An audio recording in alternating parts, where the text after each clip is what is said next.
Nama Denny Sumargo, YouTuber sekaligus aktor kenamaan, kena getahnya masalah Norma Risma dengan mantan suaminya Rozi Zai. Diketahui Risma merupakan korban dalam kasus perselingkuhan ibu mertua dengan menantunya.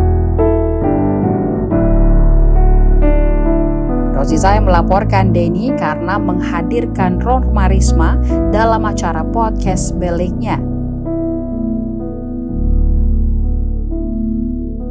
Dikutip dari tribunvideo.com, Norma Risma sempat menjadi bintang tamu pada podcast Denny Sumargo yang menceritakan kisah pilu terkait rumah tangganya.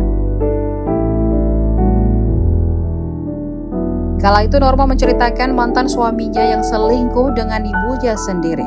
Seketika berita yang awalnya hanya beredar di media sosial TikTok ramai di YouTube juga. Ditonton puluhan juta kali hingga Norma diundang ke berbagai televisi. Alhasil, konten itu juga yang membuat pria yang akrab disapa Bensu itu disorot mantan suami Norma, Rozi dan pengacaranya ke ranah hukum.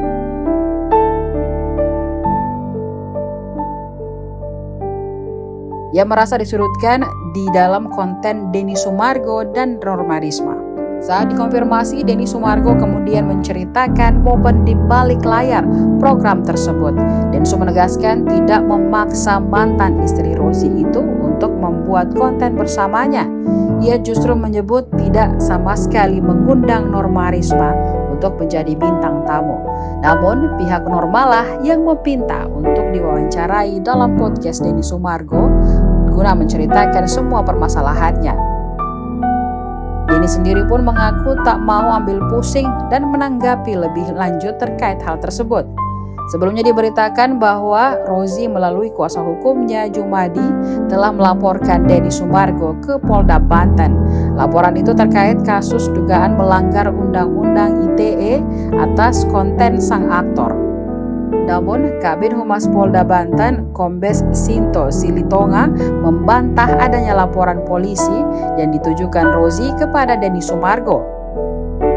Lebih lanjut, pihaknya mengimbau agar Rozi dan pengacaranya Jumadi untuk tidak menimbulkan ketegangan di publik terkait pernyataan polisi tersebut.